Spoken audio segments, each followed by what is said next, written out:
and it Mother goes Earth like, News holds one of their big to-dos there every year, I think. Yeah, it's like, it goes like 14 days every year, and it's like, the money that goes through there is mind-boggling. Oh, I know. I just saw on the paper locally, Sweet Martha's Cookies. They sell these, ultra greasy, chocolatey, fresh-made chocolate chip cookies. And during the run of the state fair, like I said, it's like 14 days.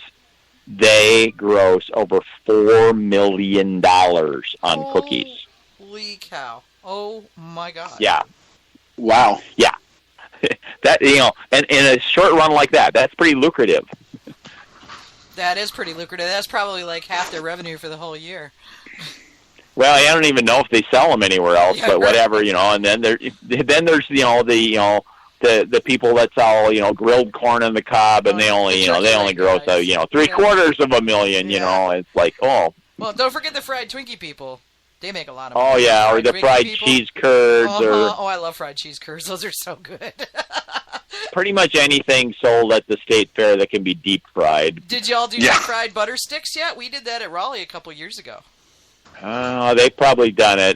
They're trying to outdo. They all try to outdo each other with the weirdest things fried and fried. Yeah, the one year they had deep fried Twinkies, and that was just I'm sorry, I can't do that. That's just regular stuff, man. That's like standard fried fare at our fair, But every year it's like there's this inter-fair contest going on around the country apparently, and there's like a big front page article in our local paper in the Raleigh News and Observer about what are the new fried foods this year. Yeah, they're already running that here, and the fair doesn't open until end of August. Oh gosh, we'll see ours in about a month because our fair runs middle October. So ours is always going over Labor Day. So. Oh gosh, that's a good time to have it. Well, it was it's a traditional farmers harvest kind of thing, I guess. Harvest fair, yeah. See, in Raleigh, middle of October is harvest time. We're warmer climate than y'all, so yeah. Oh. Yeah. Well, it's funny when we're judging at the fair. We used to be judging in a different building, and right on the other side of the little fabric wall from us, or the all the little old ladies judging the pickled veggies and stuff. And it's just hilarious. Look at the rules there. Because the fair's been going on for since statehood or before. To this day, if you enter your jar of pickles, you have the right to come after the fair closes and retrieve your canning jar. It's like, huh? Why would anybody drive around the block to get that, let alone, hundreds of miles? And, they have all these things, which jar of canned beans, just on appearance is the best one, without even opening it. Oh, you don't have to taste it? Like, well, they have a separate category for that. And of course, the rules are it's a little different when you're doing foodstuff things that don't have alcohol in them.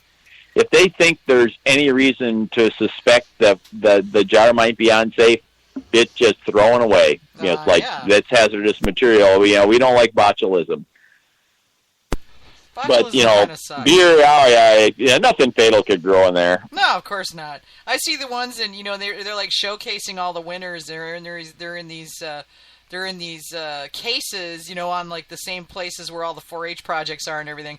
And they're got these cases, and there's the wines, and there's the meads, there's the ciders, there's the beers with their ribbons or what have you under really hot lights, and it's like, okay. Well, I judge the local county fair, which is actually, I know for a fact, is older than statehood. It was a territorial fair when it started. But whatever, for that one, they want to display the bottles, and the bottle's already been half used because we judged with it. Well, can you just put the cap back on? Well, now you're going to put it out in this display area, and it's, like hotter than blazes in there in this case. It's just foaming over. It's like, okay, you want to display it, that's fine, but I'd say just put some water in it or something because it'd be a lot neater. Nobody's going to know. Yeah. we're sitting here trying not to die because Jaden Birchmore, who is Got Mead regular, came on and said his blueberry, blackberry, raspberry, cherry bluted all over the ceiling to the far corner of the room, still finding it. Went to rocket fuel, sweetened it back to still dangerous, but it's tasty. He says my airlock was blocked by a cherry, and as I tried to clear the blow off, it went all over me and the ceiling. I had it all over my face, and then my roommate comes in after hearing the dreaded sound, and he looks at me, stays silent, and I say, I am blute. Yeah, that's why you don't use whole fruit in a carboy with an airlock. Oh, God. But I'm so glad he did, because we never would have had the story otherwise. I am blute. Many years ago, I had a bucket with black currants going in the basement, and at that time the basement was unfinished.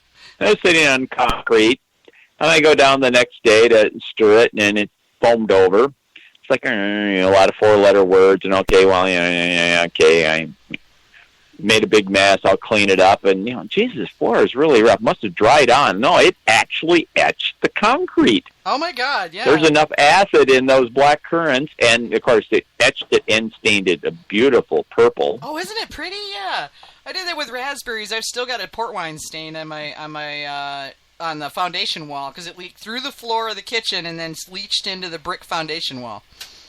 It'll never come out. You can't even all the way through the bricks. That was raspberry, And just FYI for anybody out there listening, never make a raspberry or any other acidic fruit mead in a bucket with one of those spigots at the bottom, towards the bottom of the bucket, that make it so easy to rack because it'll eat right through those seals, right through it. I don't have any of those valves in any of my fermenters. No, I just have the ones that look like a big garbage can. Yeah. Well, I won't have that problem anymore because I'm going to probably get myself a chest freezer and rig it so that I can keep my temperature controlled because I get tired of losing meads because there's a 40-degree temperature swing because it's the South. Oh, yeah, that would be bad. Yeah, it'll be like, middle of November, you figure you're safe, right? Or January. Yeah. You're like, okay, it's all good. How bad could it be? Oh, no, we can go from 40 to 90 in the same day. Yeah, I did that once trying to make an Oktoberfest lager beer. Figured, okay, it's well into fall. It's very cool out. It's damn near November. It's Minnesota. It'll be cold enough. I can do that out. I can do that on the porch. Yeah. Yeah. Okay. Now it hits 80 degrees. Boy, was that stuff bad. Oh yeah. Yeah, I've lost several meads that way, and you'd think I just keep trying in the hopes that this time it won't catch me. I've just decided that it's never going to happen upstairs again. I have a walkout basement that it goes no higher than 75 ever, and usually stays under 70 because it's just because it's a basement. And I'm going to put a chest freezer, and I'm going to rig it with a temperature sensor, and I'm just going to set that puppy to 68 and keep it there. Yeah. Yeah, it works. Yeah. Similarly, I have a walkout basement, and it's in the winter it will be in the high 50s, and in the summer maybe gets as high as the low 70s. So that works pretty good for making mead. Yeah, it does. Most of the year. Man, he's saying, what's a basement? He lives in Miami, Yeah. Well, depending on where in Miami, if you dig a basement, you're just, going to find lots of salt water. Yeah. No, making a pool is what I'm making, Yeah. Well, if you just put really good walls on it and seal them up really, really, really, really, really good. Yeah. You might be dig it at low tide. Yeah, at low tide. And it's going to be salt water. Yeah. So you can put fish in there along with your meat. Just make sure that the fridge seal's really good. Ooh. And, you can put tropical fish in there, even piranhas that keep people from stealing your meat. And and given that they used swim bladders from sturgeon to clarify some beers, yeah, exactly. Maybe if you just put whole fish in, that would work to clarify your mead. Yeah. There you go. Probably not, but Why don't we just throw some chickens in there so that the eggs can sort it out too? Yeah. Well, sturgeon's good. You say that joking, but they've actually resorted now to keeping wine deep underwater because it's we have a lot of it and it seems to be working. Well, there's a Croatian winery. Pete just posted the article about this a while ago. They're making their wine, putting it in amphorae, and then they're basically storing it in a sunken ship for 2 or 3 years. Well, they've retrieved some of those bottles from shipwrecks of both beer and wine, and they were still fine. Well, did you see the one about the speakeasy that they uncovered? And I think it was Chicago. And they were doing construction for something or another, and they broke through this wall and found this cache of alcohol going back to like the 1700s. Oh, yeah! I just that saw could the be article. worth something. Yeah, I know, right? And so they were testing it. They opened some of them very carefully in controlled conditions to test them and see did they survive and all of that. And they said some of them were surprisingly good. And it was just fascinating that this stuff survived that long, but it was sealed behind like a brick wall and I don't know if it was temperature controlled or not, but certainly it wasn't open to the elements per se. Yeah. A nice little bonus to find in the property. Oh, yeah. The people that they were talking to were like, we could not believe it, man. It's like, yeah, no kidding. Yeah, we're really happy. Yeah, totally. We're talking the big auction houses. So what's your kind of overall approach these days? Do you have like I know you use various yeasts depending on what you're making and everything, but what's your kind of like standard operating procedure when managing your ferments? Well, first off, probably my go-to yeast for most things is going to be 71B. Okay. I use a lot of other ones, but yeah, it's nice. It's quick, it's predictable. But my typical is going to be, I put like a quarter of the nutrient in right away as soon as I, get everything all mixed together. And nominally a quarter every other day. And stirring, if I'm paying attention, I'll get it stirred twice a day, sometimes only once a day. Kind of depends on what else I'm doing at the time. Even though I have the best intentions of trying to make 3 times a day, I just almost never seem to accomplish that. Yeah. I do mine while I'm drinking my tea, and then again before I go to bed. That's about the best I can manage. Yeah, and I use these plastic. They look like a nylon garbage can. They claim they're 10-gallon fermenters. I think they hold closer to 12. I find they're great for making anomaly around a 5-gallon batch because you can stir like crazy in there with the wand and the in your cordless drill, and it won't foam over. Nice. And I can almost always then have the mead out of the plastic, by probably never more than 2 weeks, I would guess. Sometimes it kind of it's ready, but I'm not ready to move it. But it doesn't have to spend very long in there. It's amazing how quickly you can turn around a mead if you really pay attention to doing things when it's ready to be done. Yeah. I'm a firm believer in that. If you just manage your ferment and assuming that your recipe is sound, you'll make a good mead every time.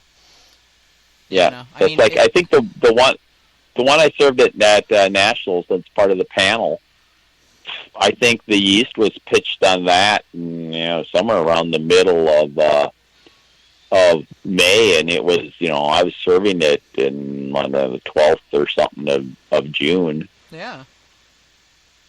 Well, we had a question about your nutrient stuff from the book. David Aragoni was asking. David, I'm sorry if I just mangled your last name there. He said he was reading your book about SNA on page 58.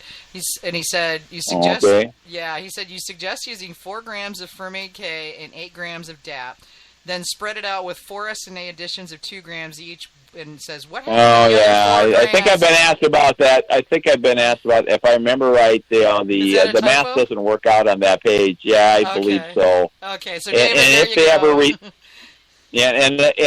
and if it ever gets reprinted, I lobbied for that to be fixed. We'll see if that ever happens. Last I heard, when I talked to my editor a while back, there were only hundreds of copies currently in their warehouse, so he didn't know if they were going to reprint or make changes or whatever when I last checked. Yeah. Yeah, David just he said, for the typical 5-gallon batch of mead, use 4 grams Fermented K, approximately half a teaspoon plus a third teaspoon, etc., etc. 8 grams DAP, mixed together. I like to measure the nutrients into a resealable plastic